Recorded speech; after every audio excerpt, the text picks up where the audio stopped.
So just as an introduction, my name is James Ski. I'm the CEO and founder of Sales Confidence. We're building the world's most valuable B2B sales community, and we're helping your sales teams and your sales leaders at each stage of your career with your mindset, well-being, and performance. To my right, we've got Elaine Tyler, the CEO and founder of Venatrix, the leading SaaS sales partner to help you hire, recruit, and upskill sales talent for your fast growth businesses. Round of applause, there we go. That's the atmosphere, guys. Good. We're warming up, thank you. Don't be shy on the sideline, start walking in. And then the lovely gentleman on the end, that is Mark Ackers. He is the co-founder of My Sales Coach, a leading coaching as a service provider. I know I've done a brief intro, but can you just say a few words and maybe why you're excited about being at the Sales Innovation Expo today? And then we're going to kick off. Of course. So as James said, I founded Venatrix, which is London's leading partner for organizations who want to hire talented SDRs into their sales teams. I founded the company off my passion for new business, lead generation, pipeline generation. So obviously that's why I'm excited to be here today. Fantastic. Mark? Yeah, happy to be here today. I feel like this is the one event that I see the most people that I recognise from LinkedIn. So looking forward to seeing a lot of people. In terms of My Sales Coach, I'll avoid the word leading. I feel we've said that a lot already. In terms of the reason we set up the business, the problem we solve really is that sales professionals very rarely get the coaching that they need to hit the goals that the company has set of them. We have a bank of expert coaches. We match individuals to the perfect coach to help them not only hit the goals that you're asking them to hit, but to fulfill their potential. That's what we do. Fantastic. So the purpose of the conversation this morning is to reflect on what a difficult year it has been for sales leaders and salespeople in 2023. So what we want to extract is a perspective from our experts on, some of the takeaways, and we will invite some questions from the audience as well if we've got time. Don't be shy, there's seats here. There's a VIP one. There's free coffee there. Yeah, that one's free. And then we will go into thinking about 2024 and what our predictions are for 2024. She's actually gone to pay for coffee. I know, but there you go. Okay, cool. So let's start with Mark. Really, you're having conversations every single day with sales leaders. What's been top of mind this year? Yeah, so I'm a bit of a notes guy, but in terms of when I thought about what have I noticed by speaking to sales leaders every day for 10 years, but particularly this year, replanning is something that I constantly hear. Sales leaders have had to replan at least 2 times, sometimes 3 or 4 times, because they've had a difficult year. They feel like selling has never been harder, and they've seen a lot over the last 20 years. So replanning's happened a lot. SDRs struggling. We conducted a survey recently. 1,069 SDRs took part, and it was really grim in terms of what we found. So SDRs are finding the role really hard. They're struggling to retain staff. 50% of SDRs believe they're going to leave their employer in the next 12 months as well. And then lack of time. Sales leaders are asked to do more now than ever before with less resource. They're struggling, and they're turning to customer success. So quite a bit there, yeah. Good points. Elaine? So from a careers perspective, 2023 has obviously been a really tough year. Sales leaders haven't known when they could hire, who they could hire. We've obviously seen layoffs across the industry. People have been sat considering their career options, thinking, how can I move forward? How can I make more money personally and for my organization? And that's been really, really hard. And I think a lot of the feedback that I've heard from salespeople is in fact that their biggest competitor this year in the sales process has actually been inertia, where the people that they've been trying to sell to have actually chosen to do nothing, which is obviously a really difficult competitor to try and beat. Yeah, I think that's continuous feedback, isn't it, for everybody, that everybody's pushing the can down the road and they don't want to hear about your new shiny solution because they've already got something in place. So how do you combat the status quo and actually educate people on the power and benefits of your solution? I believe is critical. I would say, in the community that we've built over the last 5 years, I've never seen so many sales leaders on the bench. There are so many leaders that are looking for their next gig right now, meaning it's extremely competitive out there. And I think as individuals, whatever stage of career that you're at, we've got a responsibility to kind of own our career and own our brand. And the reality is you're not going to walk easily into your next role right now if that's something you're considering. You have to work extra hard to stand out and be seen as an expert in your field. So some good points there. Just picking up on customer success, Mark, the challenge around sales leaning into customer success. I often think of customer success as a younger salesperson as the ugly sister. So how is that improved, and how is customer success working more effectively with sales these days? Yeah, so there's definitely the mindset in a lot of businesses now that customer success is actually company-wide, and what we're seeing is, there's lots of studies out there that show that it's easier to retain customers and to grow customers than it is to win customers. But customer success is a funny department in the sense of it is relatively new. We've had account management and whatnot obviously for decades, but customer success as a concept is still relatively new. And therefore, the people in customer success often come from different backgrounds. So you can have technical people in there, you can have former salespeople in there, people from marketing, people from product, whatever. But when you get lots of different people in a team, there comes lots of different skills, knowledge, confidence, and competence gaps. And now, because sales are struggling, they're turning to CS and they're saying, can we, first of all, make sure we retain our accounts? Because businesses are scrutinizing more where they spend their money, they're consolidating tech stack, etc. So customer success are, first of all, struggling to retain customers. They're then being asked, not only can you retain them, can you get multi-year deals? Can you grow the accounts as well and upsell and cross-sell, etc.? So they're being charged with a lot. But in CS, that's where they're struggling because they don't often have the sales acumen.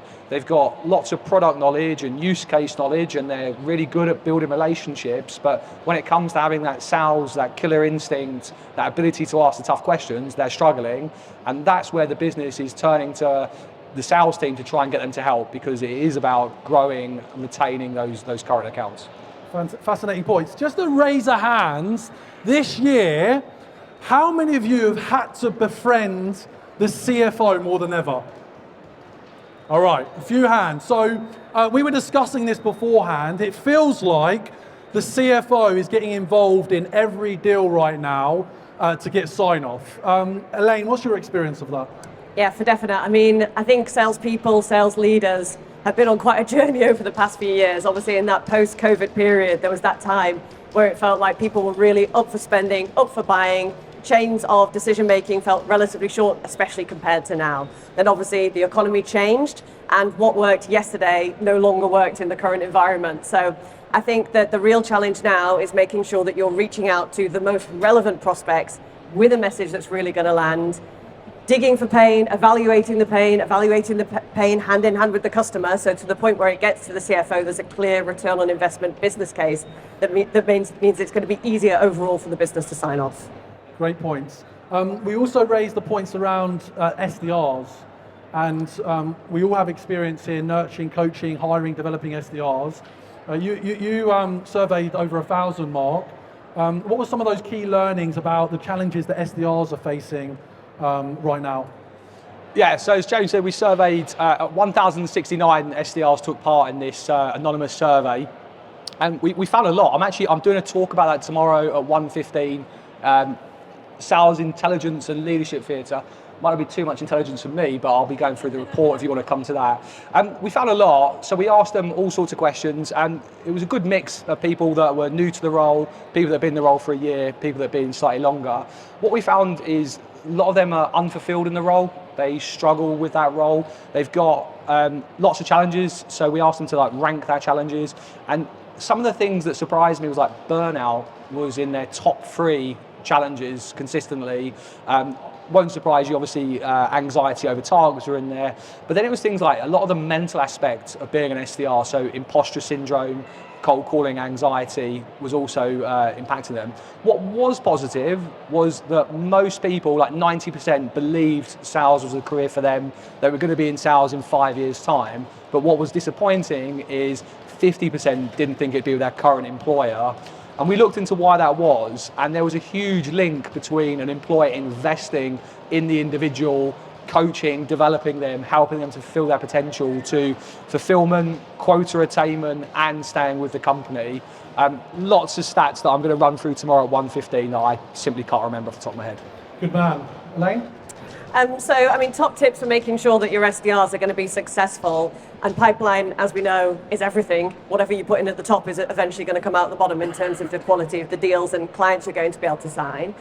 So first of all, give SDRs and people generating pipeline context, who is your client and why do they buy? Because basically, if it's just a list of names in a CRM system and you're asking somebody to call through those people and try and discuss those challenges, that can feel quite abstract to a person who's typically in the early stages of their career. And then I think really important for SDRs as well is to encourage them to control the controllables. The market's tough. It's going to continue to be tough. Fingers crossed it's going to be changing into 2024. But ultimately, it's about digging down on those numbers, thinking about your messaging and controlling what it is that you can control to be successful, and hopefully that feeling of success helps counteract those feelings of burnout, etc. Very relevant points. We've got a great Movember there. Well done on the mustache. Free tea and coffee down there if you'd like to join us. So the crowds are building. There's some seats here. Don't be shy. Okay, cool. So in a moment, we're going to start thinking about 2024 because obviously we want one eye on the future. But a big debate that continues to happen is remote working versus hybrid versus being in the office. Again, raise a hand, don't be shy. Who's a remote worker? Digital nomad, okay. Who's hybrid? Mix of both. And who's 5 days a week in the office, chained to the desk? Well done, we still like that and respect that. So what's the opinions? I'm going to share mine. I personally think the mix, blend and flexibility is the most important factor. And that you give people the flexibility to have an experience and change and be able to do things in their own time. But I do believe for sales teams particularly that having an office culture is critical. But I would love to debate that. What's your thoughts?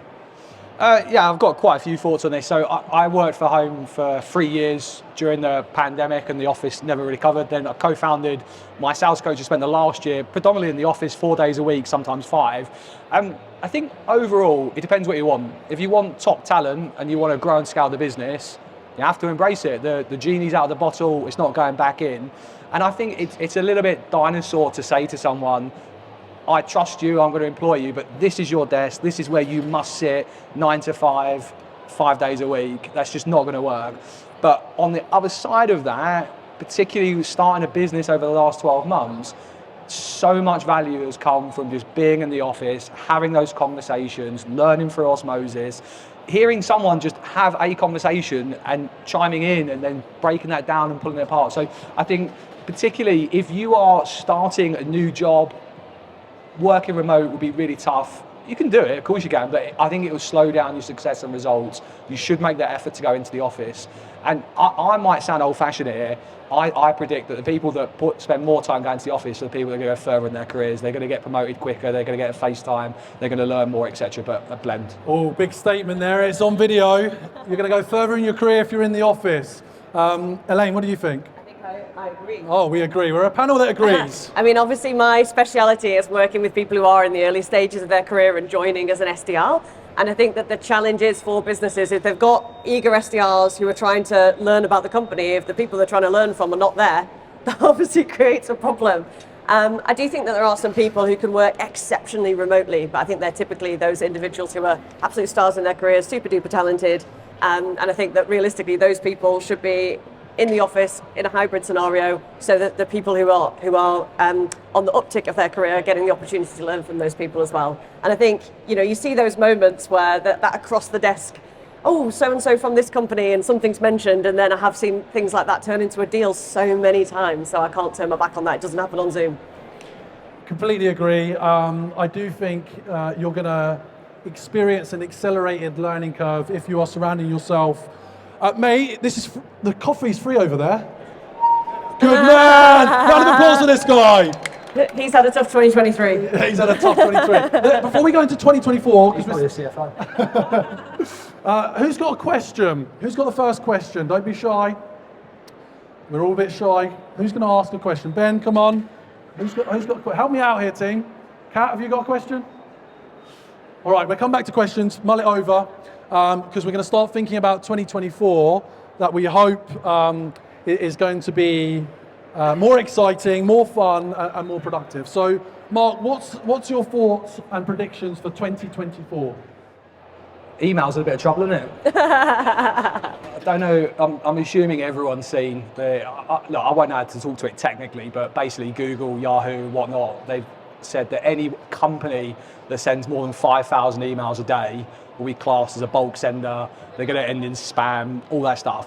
Personally, I think that's fantastic. I've used email, I've used sequences and whatnot. I remember the first time I saw it like 10 years ago and couldn't believe it. But companies have destroyed email. My inbox was brand new 1st of January this year, like brand new. I wasn't in any databases, it didn't exist, and it was a two-man company. And like this year, I get on average, I worked this out for a podcast, like 55 plus emails a day. I never used to unsubscribe from stuff. I'm now actively, as soon as an email comes in, I'm blocking that person because I cannot be asked with the follow-up chain asking me if I've been captured by a wizard and where am I and all this.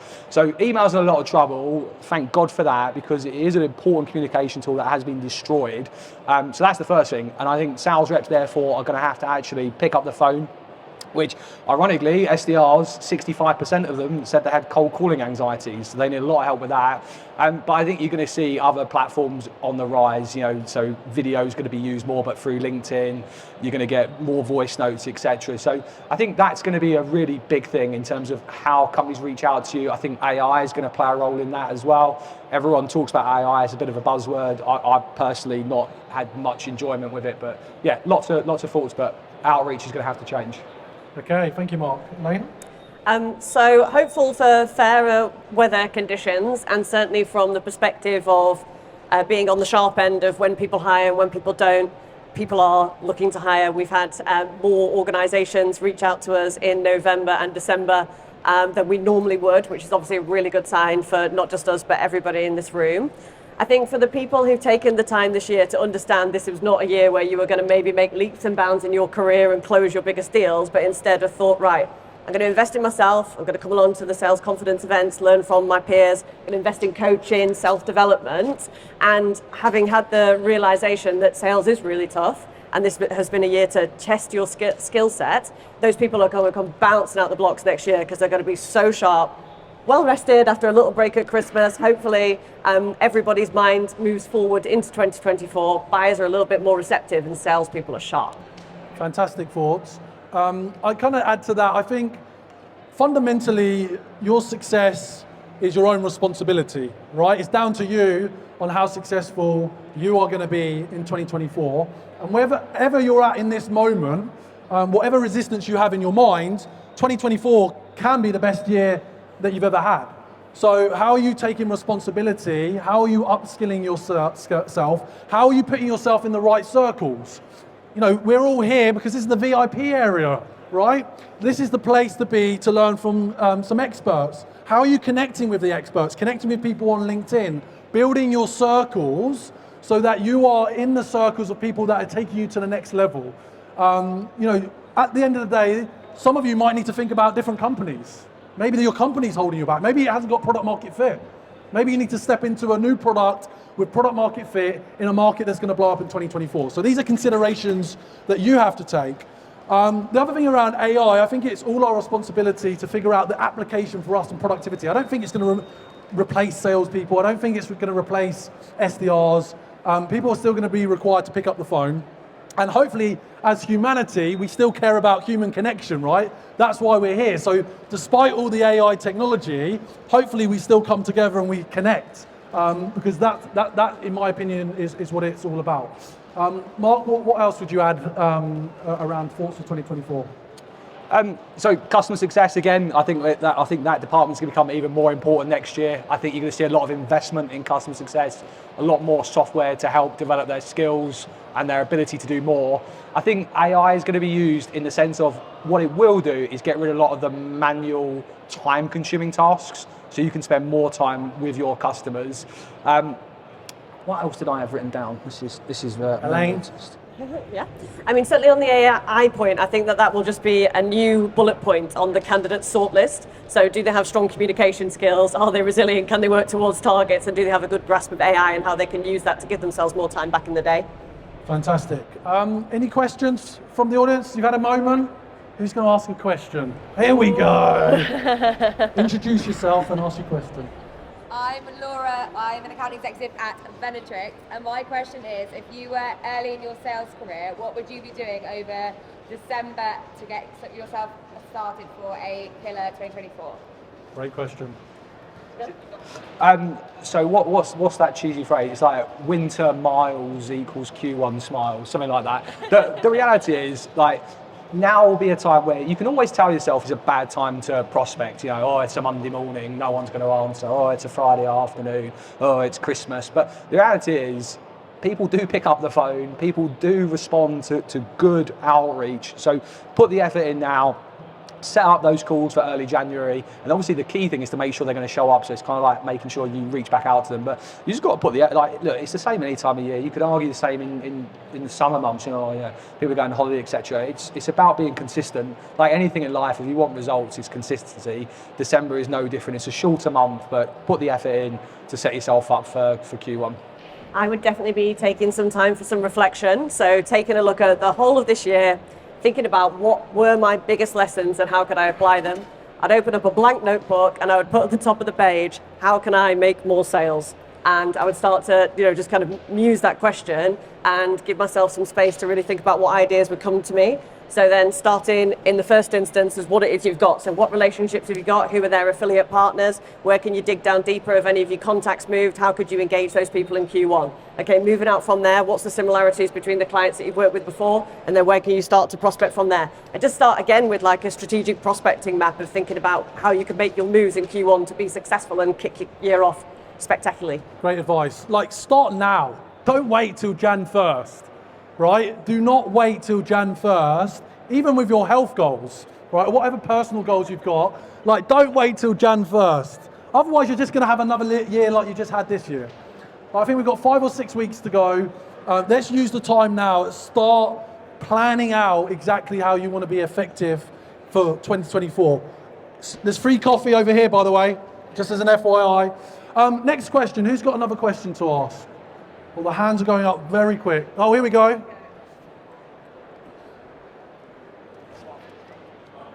So you mentioned. Yeah, it is working. So you mentioned I'm not working. I don't think you. Yeah, we can hear you. Oh, boy. So you mentioned that is hard working. So what are you suggesting is the future of outreach for new leads, not existing customers? Yeah. So just not be really clear. I'm not saying email's not working. I'm saying most people don't use it effectively. The real change is the 5,000 cap. That may seem like a lot of emails that you can send in a day, but if you've got just 10 employees, that's 500 each. But all of a sudden, hang on, this includes support emails, invoicing emails, out of office assistance. Like 5,000 emails is not many emails that you can send a day as a company, and you are going to get blocked by Google and Yahoo. This is a huge shake-up that's coming in Q1. So email is going to have to be more considered. Right now, as a sales professional, you can look like you've had an amazing day by enrolling 50 people on 10 sequence email and sit there and go, well, I've done my job. That's just not going to work. Everyone here gets shit emails, don't they, where there's no personalization whatsoever, or even if they think they're personalized and they're not, when they go, hi Mark, I noticed you work at my sales coach. Like, they think that's personalization and it's just not. So people are going to, the thing is, this will create opportunity because we will get less emails. So if you send good emails, that will get opens and responses because email inboxes will not be as cluttered. But prediction is that you're going to see more social selling, like people are going to continue to try and work their way through social selling. So, my SDRs at my sales coach are booking meetings through bloody TikTok, right? They literally are making content with TikTok. Sales leaders are engaging with them. You've also got LinkedIn's going to become a bigger channel because there won't be the limits on that, but I think you'll get diversity in terms of messages, video, voice notes as well. And then picking up the phone. Like, people who say cold calling's dead are just the same people that are shit at cold calling. So it's going to be getting good at cold calling, and that's something that most people struggle with, and it's a mental thing. And then from me, I would say, like, be more human with your prospecting. So I think that your 1-to-many ratio can be, as Mark says, social selling. So think of 3 webinars that you could run for half an hour on LinkedIn, one in January, one in February, one in March. Invite people who could be your potential ICP, what you would have written in an email to make it relevant. Have a guest on a webinar and do something that kind of shows your personality. And then I also think evaluating where your actual deals and leads have come from last year. And probably one of my favorite ways to develop business is definitely through referrals. So speaking to the clients you've engaged with, digging down into their networks. Mark gave me 2 referrals last week, so it definitely works. Yeah, great advice. I mean, look, some things never change. Like the power of referrals and an introduction and word of mouth has become more significant. I think how you're perceived in your niche or your industry as an expert or as a thought leader, and you can start small. Like, you don't need your marketing team to put on a big event or attend a big trade show. As Elaine said, just put together an online webinar. It costs you nothing, or invite a few prospects in to lunch. Nurture some early relationships, and then you can start fostering referrals. The other thing is, like, without a doubt, you know, LinkedIn, it just continues to be extremely powerful as a platform. But you've got to stand out because it is more noisy than it's ever been. I was at LinkedIn 5 years ago. I worked at LinkedIn. I love LinkedIn. Before LinkedIn, I love LinkedIn. After LinkedIn, I still love LinkedIn, as you can tell. But the point is that you have to decide how you make it work for you, because it's a powerful platform, but you've got to navigate it so you can make it successful for you. Next question. Michael, I'm looking at you. You've got a question. Come on. Oh, here we go. Oh, lady here. So about 24 hours ago, I got a cold outreach email from somebody called James Ski, and I replied, how long should I wait for a response?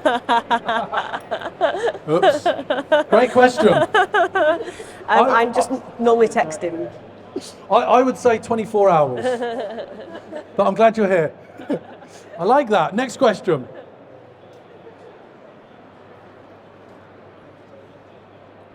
Even from the beginning, you seem to confirm that there has been like all those mass layoffs. Also, economy is going to be a recession, so it's not 100%. I was wondering, like, if you want to start in sales now, you have to compete with people who basically have over 2 years of experience already. So, what would be like the advice to just get started? You can be better than them, because like if people have sold in different climates, they don't necessarily have the skills for now. And I think that one of the things that I love about sales in general, the reason why I went into it, the reason I'm so passionate about SDRs, placing SDRs with companies, working in partnership with James, is that sales is such a leveler. You don't need to have a specific skill set, you don't need to have a specific background. What you do need to be able to do is be curious, question people about their now, what current situation are they in, what are they trying to achieve, and help that customer cross that chasm. And so you don't need 20 years of experience to be able to do that. You just need the right mindset, the right questions, the right attitude, and like I say, to step into it with genuine intentions and how you might help people. I'll just add to that. It's not their fault, but most salespeople are crap. It's not their fault, right? So don't be intimidated by someone that's been in sales for 5 years, because they just had the same year 5 times. Don't worry about it. All right, we're up on time. We want to be respectful of that. Please do come and ask us questions.